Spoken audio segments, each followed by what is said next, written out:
Welcome to this edition of Tableau Tuesday. My name is Rob Levine. I'm a sales consultant with Tableau, and today I'll be presenting on Tableau Server. I've got an interesting question to start off this month's talk. Why Tableau Server as a topic?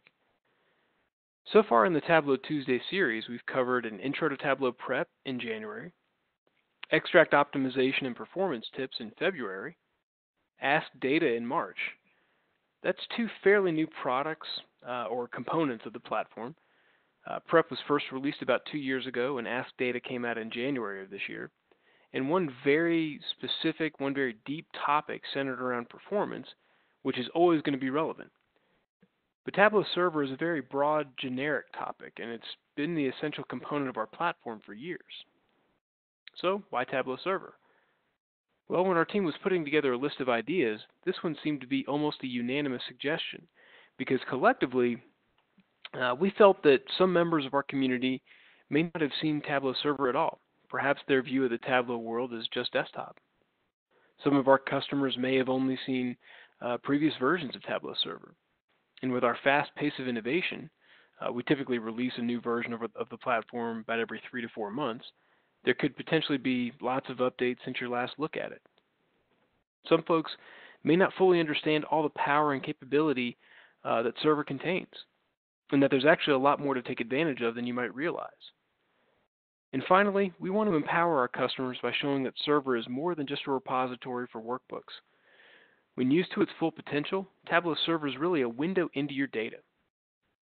One more thing to point out, throughout this presentation, as I refer to Tableau Server, that also refers to Tableau Online. I may use one term or the other, but for everything we're going to cover today, it's applicable for both.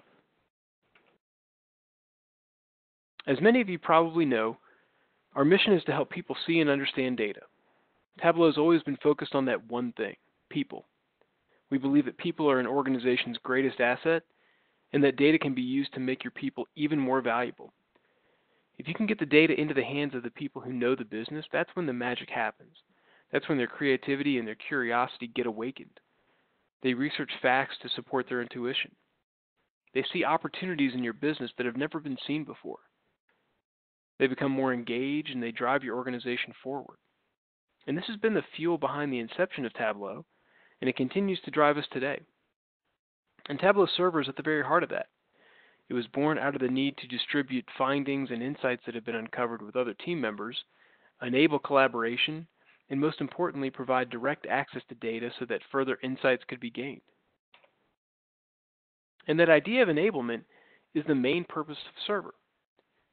But when you think about an application or a platform, it's always important to balance the wants and needs of business users with the ease of administration that's the responsibility of IT. And Tableau provides that.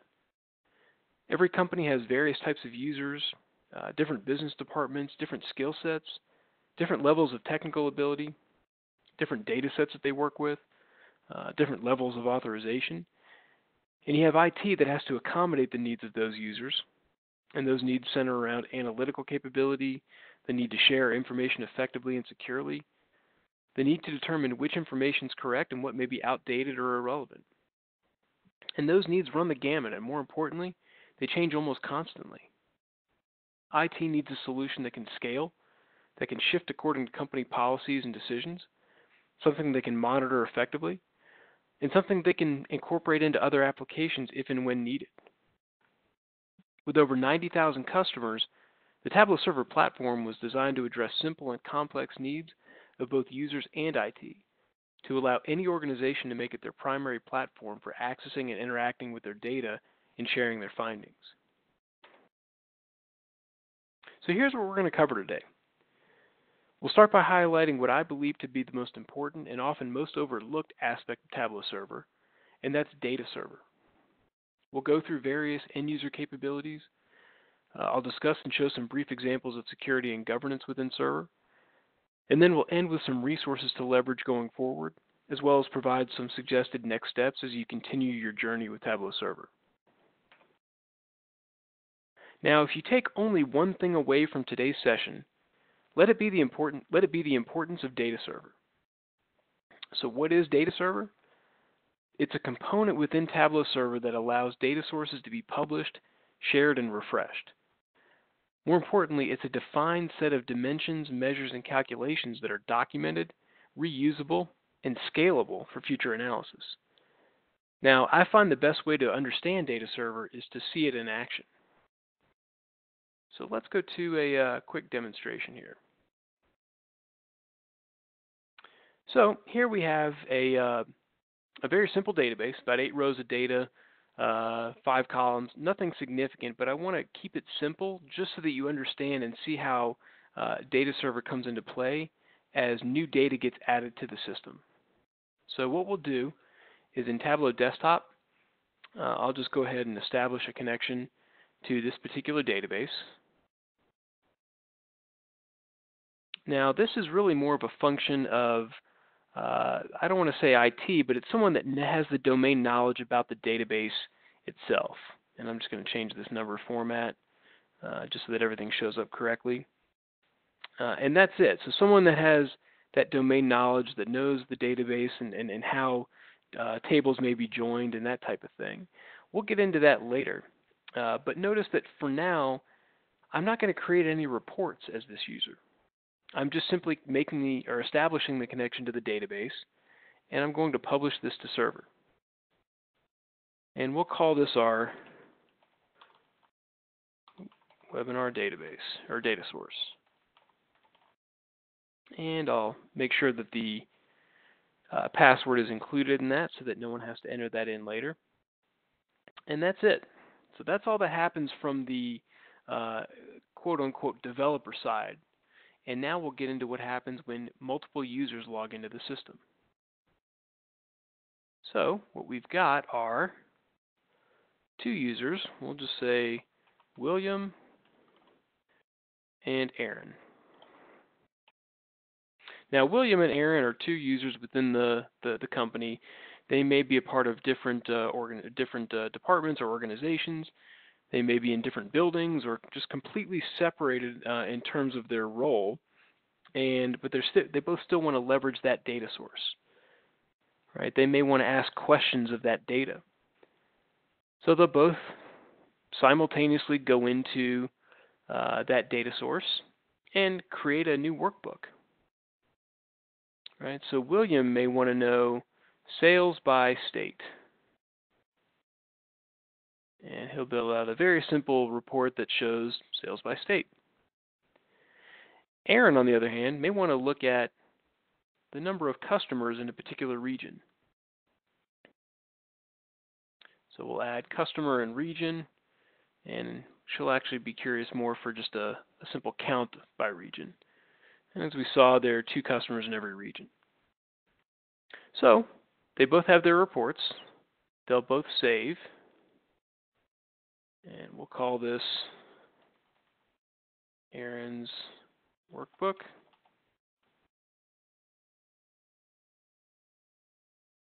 And conversely, William's workbook. Let me just make sure I typed that correctly. There we go. So they'll both save and exit out of their respective views. Now what's happening again is they're both leveraging the single data source, and they both have live connections back there, or back to that particular data, or database I should say. So what happens with new data coming into play? Well, that's obviously a fairly common thing, so we'll simulate that, and I'll just add some new rows of data here. And we'll just put in some larger values for the sales, just so it's easier to identify that.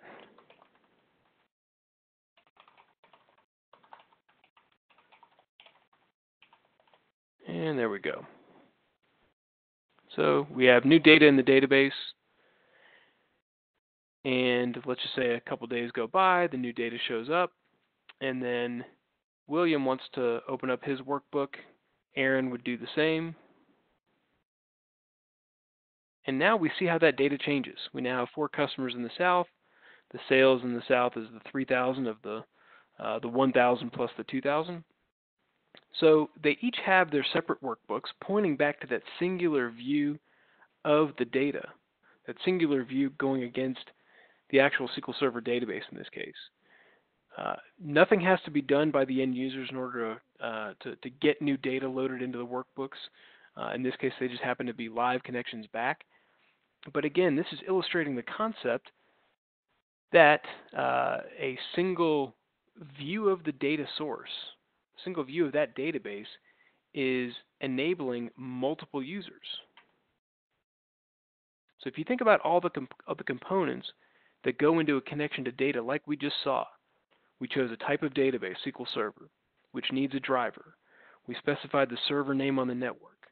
We selected tables and any applicable joins. We could build hierarchies. We can create new fields or calculations for our data. We could decide if it would be an extract as opposed to a live connection.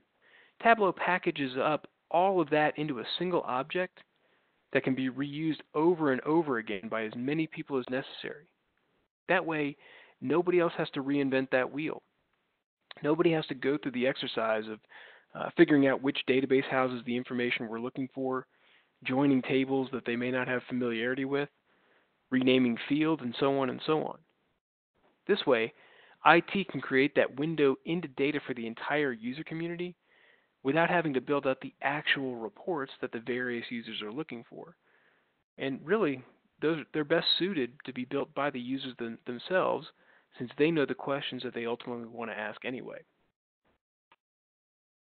And look, we started with an incredibly small amount of data and two very, very simple reports with just 2 users, but we did that so that we could illustrate the flow easily. But you can imagine that as we scale out to hundreds of users, thousands of reports, and so forth, just how valuable this data server component is to both the user base and IT. Users start with a curated data source that they can trust, and they ask and answer questions without having to rely on someone else to first build a report for them. And IT can focus on providing just the model of the data without having to anticipate each and every possible question that their users could ever want to ask. If you're a part of a team that has Tableau Server already, I would highly suggest that it's worth a conversation with your server admin team to find out if you're taking advantage of all the benefits that Data Server offers. And if you're not using Tableau Server currently, it's worth reaching out to your account team to find out how this key aspect of the platform could help drive your organization to be more self-serving with analytics.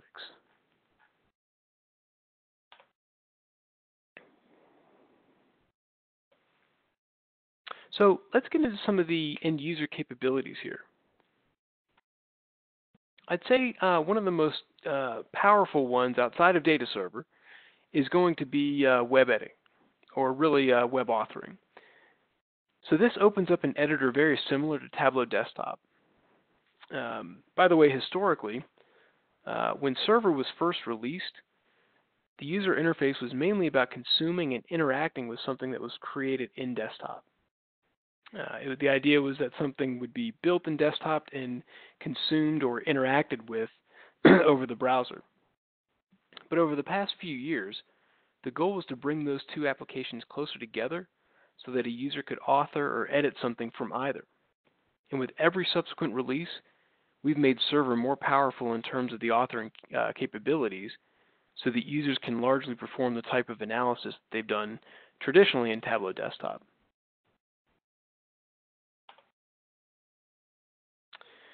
Custom views, this is actually a very nice aspect of the user experience that many folks aren't typically aware of, but I found it to be incredibly helpful, and it certainly saves you some time.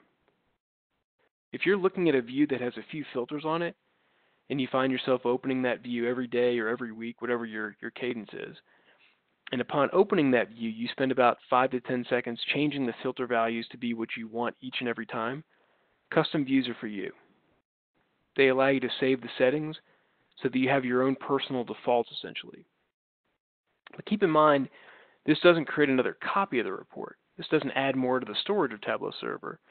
It's just a nice way to accommodate many users looking at the same view at the same time and providing them with their own personalized view of that content. I use it a ton personally. In my role, I'm one of about 100 SEs across the country, and we all have a standard view that we look at on a daily basis that's managed by our VP.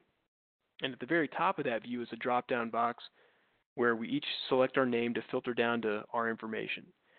It's got our list of customers, tech support information, marketing events, you name it. And that filter is sorted alphabetically by first name. And with my name starting with R, I'm about 3/4 of the way down the list, so this has really come in handy for me. Here at Tableau, we fully understand that there may be a need to get the insight that you found in Tableau out of Tableau. There are likely other applications and systems that you spend significant portions of your day in. We want you to have the ability to tailor your use to account for that by easily embedding inside of other applications. Here you see a couple of live examples of Tableau dashboards being embedded inside of custom portals, marketing sites. Internally, our sales team lives and breathes inside of Salesforce.com. So our instance of Salesforce has our own Tableau Server instance embedded in it, so that our sales team doesn't have to bounce from one interface to another throughout the day. We'll be doing a full Tableau talk or of a Tableau Tuesday webinar session around embedding later on in the year. So for our purposes today, we just want you to understand that this is quite simple to achieve. And if this is something that you're interested in doing in the meantime, feel free to reach out to your account team, and they'd be happy to provide more information.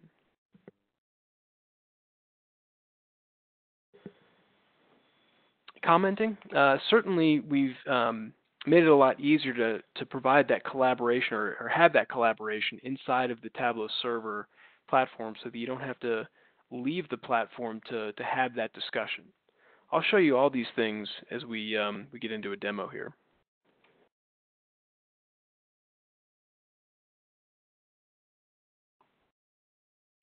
So let's go into, at this point we probably don't need William's view anymore, so I'll just bring that over here, and let's go minimize that, and we'll just stick with Aaron as our user.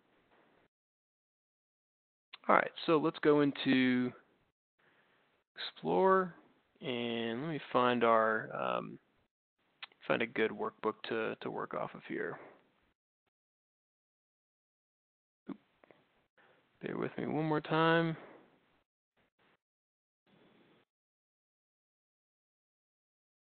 I think I had it the first time in sales. Let's go ahead and open up our Superstore Executive Overview.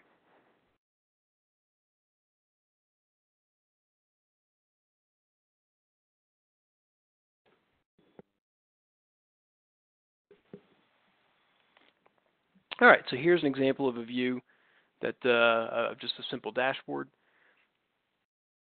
And it looks like I actually don't have the edit capabilities on that, so bear with me. I'm going to make sure that another user has given them that. That's a slight oversight on my part. This is where we're getting into the security and governance aspect. A little bit ahead of schedule here, but let me just make that one quick change. And that was in the sales project. And I'll just quickly make that change on the permissions, and I'll just say that all users have the, let me edit this.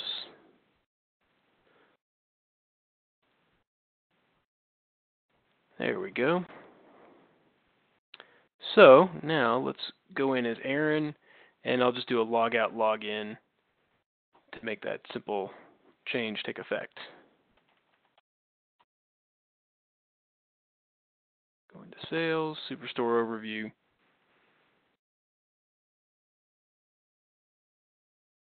And there it is. We see our edit button there. So let's go ahead and do that. Perhaps in this case, there's a view of that Aaron just wants to tailor somehow. A good example might be this the sales view down here. Perhaps we want to modify that, so I'll get into that individual worksheet. And instead of looking at sales and a running total of sales by week, let's actually just make this at the monthly level. And instead of the sales, let's just change that to profit. And so you'll see here that this looks very similar to Tableau Desktop in terms of the layout and the design and the way that we can make these changes. Let's take off the running total, and perhaps we'll just do a color by region. We can continue to make whatever edits we like, but for now, this should work.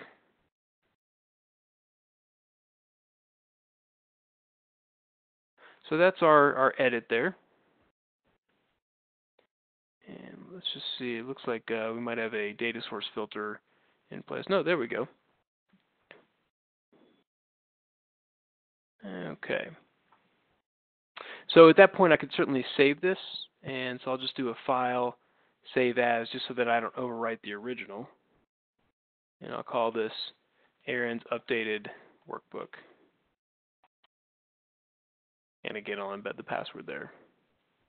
And this time I put it in webinar.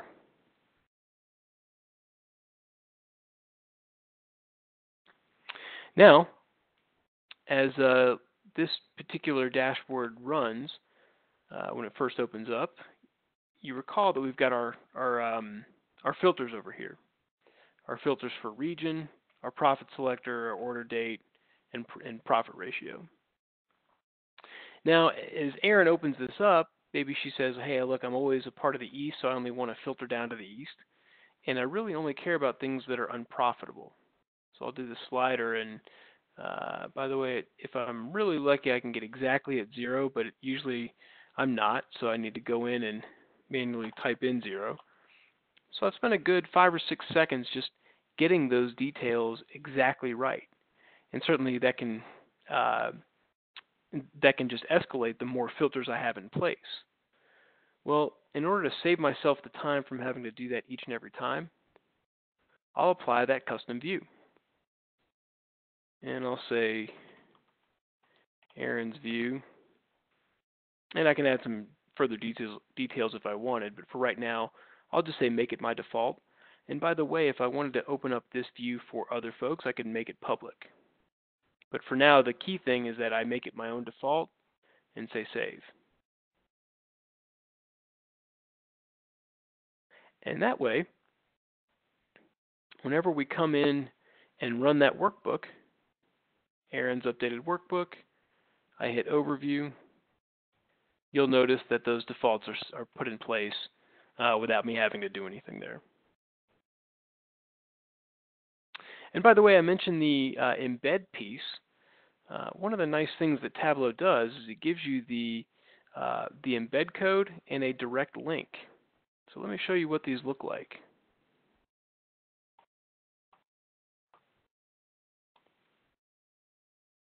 See if I can expand this a little bit for you. I'll just put a word wrap on this. There we go. That's the embed code and the direct link. And essentially the value here is that and by the way, this happens by default on anything that gets published up to Tableau Server. We give you that embed code and the direct link for every dashboard or every workbook that gets published up, so that way you can share this information with others quickly and easily.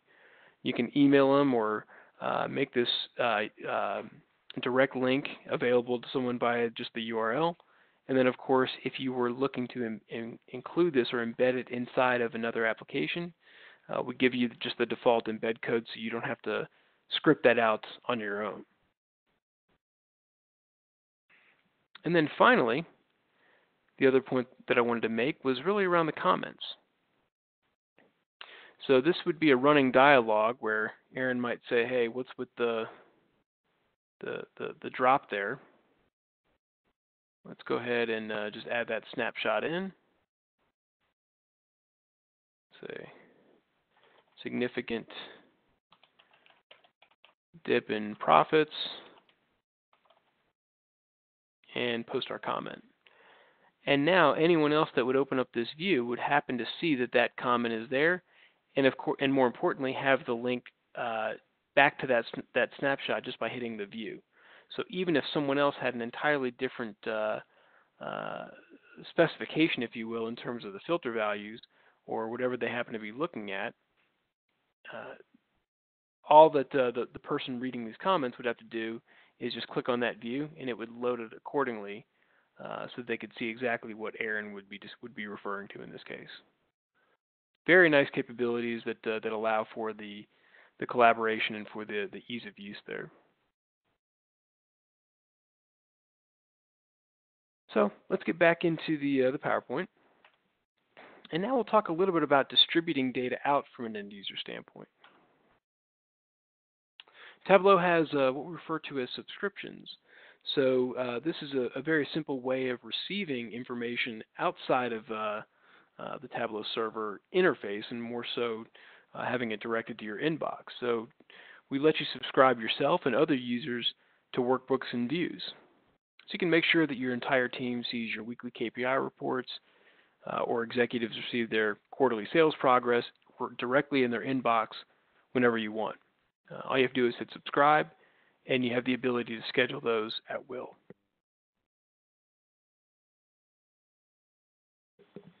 And you see here the ability to subscribe both yourself, other users, set up that schedule, and then of course set it up for a particular view or a single view or the entire workbook.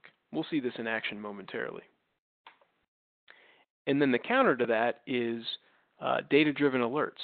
So instead of delivering information out on a set schedule, we deliver it based on an event trigger within the data.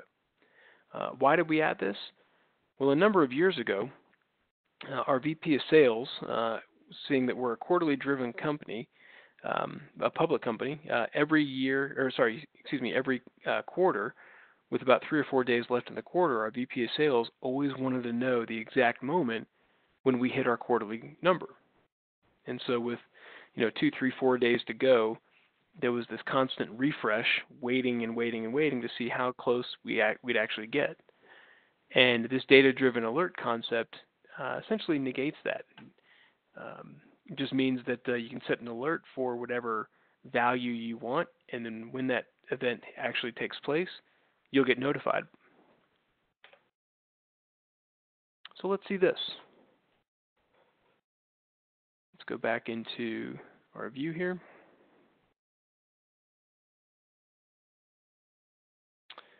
And I'm just going to close out of the comments there.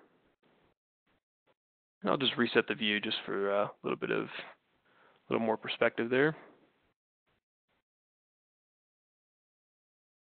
Which I also could have, I just realized I could have done just by going to the original view. So now that we have that, if there's a particular, well here, let's start with the subscriptions. So I'll hit subscribe, and then I'll just add Chris along with myself, and then I'll say let's just subscribe to this view every Monday morning. And that list of schedules is by no means complete. You can set up whatever schedules you like, and then you would hit subscribe, and then that would be delivered to you via your email inbox. Conversely, as I mentioned, if you click on a numerical axis, you'd have the ability to set alerts. And this works very similarly. The only difference is that you would be defining what your threshold is. Notice that that dark red line that shows up in the view, that's our threshold. So if we wanted to make this 200,000, and notice that it's actually dynamic keystroke for keystroke, so it'll show you where in relation you are to that target before you actually define it. And then all you're doing is telling Tableau what that condition is, again, based on above or below or equal to that threshold, and how often to check if this threshold is being met or not. And again, you would specify the recipients by name here, and that would be received in your inbox as well.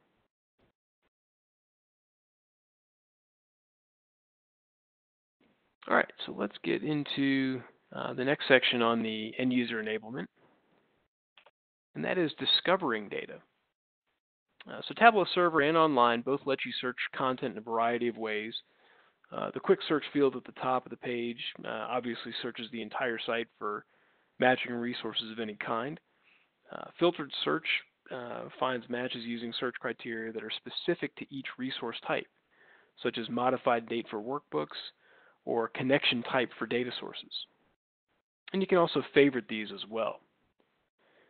Shown here, the quick search looks for matching text and resource names, owners, tags, captions, comments, across everything. And in Tableau Server 10.4 and later, certifications help you make data sources discoverable and improve your ability to govern the analytics effectively in Tableau. So this helps reduce the proliferation of redundant data models and saves analysts time when trying to find good data that they can trust. It's a way to say to users that this particular source, even if it might have a name very similar to 20 other sources, has been vetted, structured correctly per the company standards, it's been blessed or approved properly, it's current, and we manage it. In certified data sources, they get preferential treatment in the search results and in the Smart Data Source Recommendations algorithm as well. And then the certification notes allow you to describe why a particular data source can be trusted. And these are accessible throughout Tableau when viewing the data source. And for those of you out there that have Tableau Desktop and can create a data source from scratch, we think you'll find this helpful. So recommended data sources, it's leveraging the recommendations engine directly within Server to provide a list of recommended sources directly in Desktop. So it improves the discoverability of relevant data and accelerates the users through the prep process so that they can get to the task at hand and focus on the analysis. So a good use case for something like this, when I first joined Tableau back in April of 2013, I'd been in the BI industry for about 8 years. And I was a technical resource, and so I was obviously knowledgeable when it comes to databases and the BI landscape. And so, of course, I'm given my copy of Tableau Desktop, and I was told by my manager that, hey, analyze at will. We keep everything in SQL Server, connect to it, and go. Well, I did that, and I connected to SQL Server, and I saw 300 tables. And to me, not knowing any of the data behind it, it just seemed like spaghetti. I had no idea how those joins fit together. I had no idea what some of the concepts were in terms of the values within the data. And so even someone like me that had a technical background and understanding of databases, I couldn't make heads or tails of it. That's really what recommended data sources are getting beyond. So let's see this in action.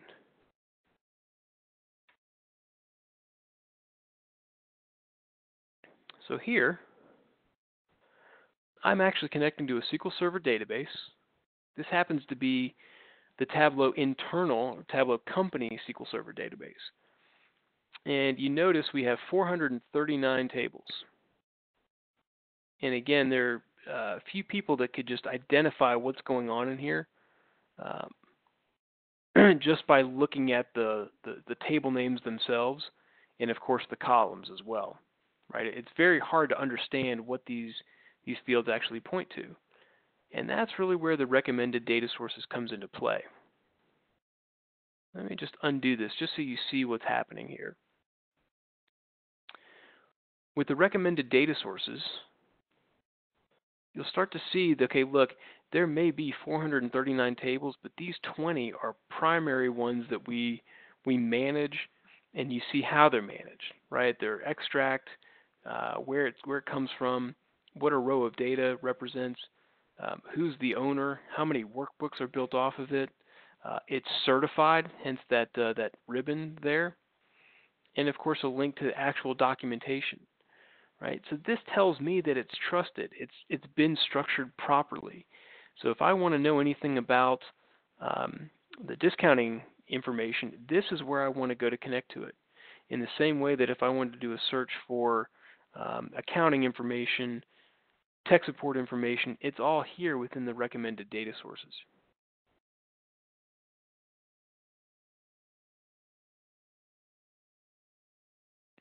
So let's get back into the PowerPoint. And next we'll talk about security and governance. And keeping your data safe and secure at scale is a priority for us at Tableau. Tableau Server was designed to be agnostic. Our approach is to leverage all your existing technology standards so that you can use the same security protocols consistently across your landscape. Now, I don't want to spend too much time on the different layers of the built-in security per se, but for our purposes today, I do want to call out two layers that we'll be demoing, and those are authorization and data security. Authorization is essentially what a user or group of users can do with a report workbook. Can I edit? Can I filter? Can I download?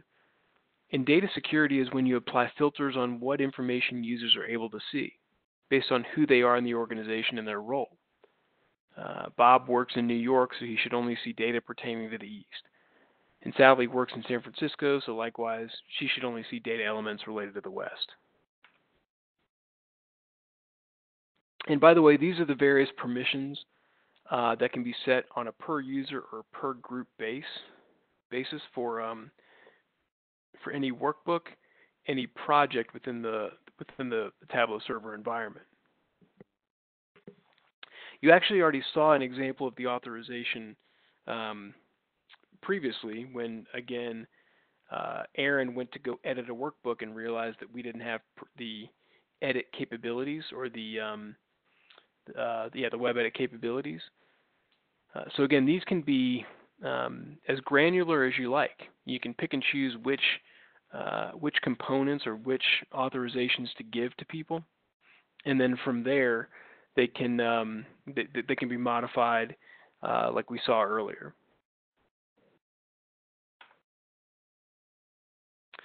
And then the other component that I wanted to showcase was the row level security.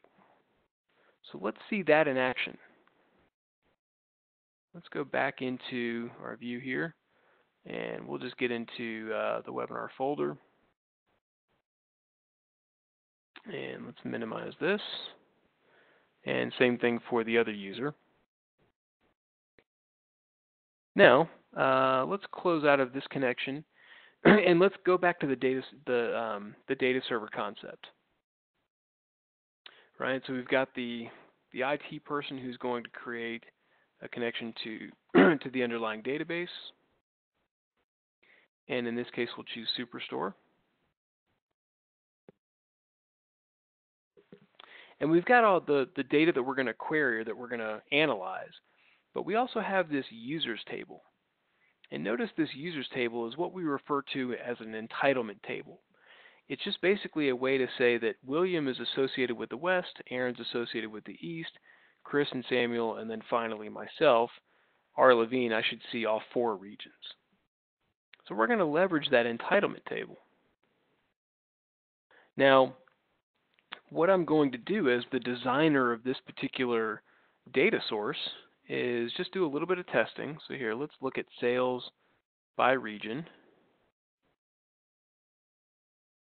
And let me just pivot this, and then I'll put that that person field as well. Now, what I'm going to do is create a calculated field. This is basically just a logic check. I'll just call this a true-false flag. And this is saying is the user name, which is a function within Tableau that says whoever the user is that they've logged, or whatever the username of the person that they've logged in as, does that equal the person field from the data itself, from that entitlement table? And this will go row by row and say yes or no, or more specifically, true or false. Now, for our data source, all we're going to do is say, let's add a data source filter and have that true-false flag only indicate if true. So this is going to be an invisible where clause. In that way, we actually don't need this report anymore. When we publish this out, we're going to take whoever logs into the system, that username is going to do a validation check row by row to see if they should see that row. So let's publish this up and see how it works in a live situation. So we'll call this our orders with RLS, row level security. Excuse me. And again, we will embed the password.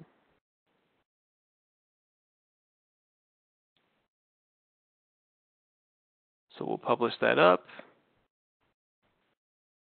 And that's fine. Let's set up William.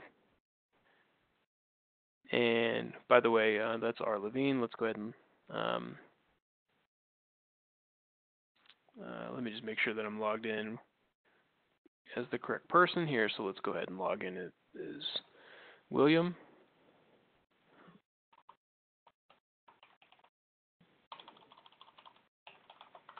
And we'll do the same thing with Aaron.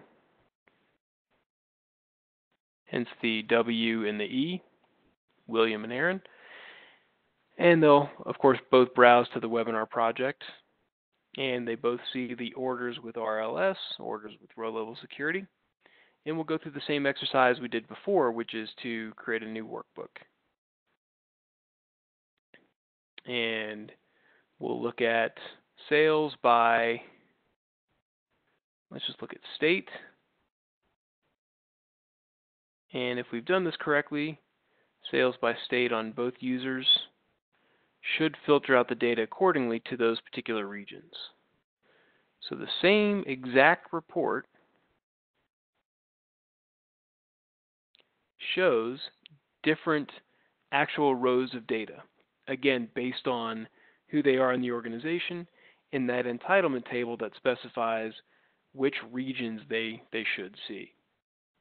So therefore, this row level security piece would carry over for any report or any workbook that they built off of that particular data source.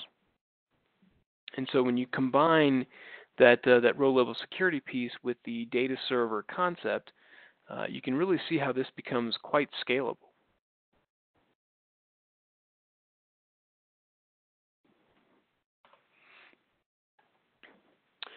So as for next steps and resources, here are a couple of examples of resources that are available for you. Obviously, there's the Tableau Server product page. We have a couple white papers around just Tableau Server in general, and then enterprise IT. And then a couple of places where you can get video training, our Tableau YouTube channel, and then all of the content from Tableau Conference 2018, those sessions are available as well directly from the YouTube channel. And then, of course, the Tableau training directly from the Tableau.com website. And as for next steps, start the dialogue on whether you're truly taking advantage of all that you can with Tableau Server. Are you using Data Server? Are subscriptions enabled? Do you have users with proper permission settings so that they can perform the tasks that can make their jobs easier? Right? We saw an example of that with Aaron not being able to web edit initially. So hopefully today you've gotten a different perspective of Tableau Server and can truly see it as more than just a web portal. It's not simply a folder structure to put packaged workbooks in. It's a communal platform that serves as a tool to help you connect, analyze, and circulate the information in your organization and take advantage of genuine insight. With powerful capabilities around discovery and self-service, it's a platform that accounts for the needs of its users while also providing the flexibility and security that an admin team needs and can adapt as your organization grows and those needs change over time. So with that, I'd like to thank you for watching.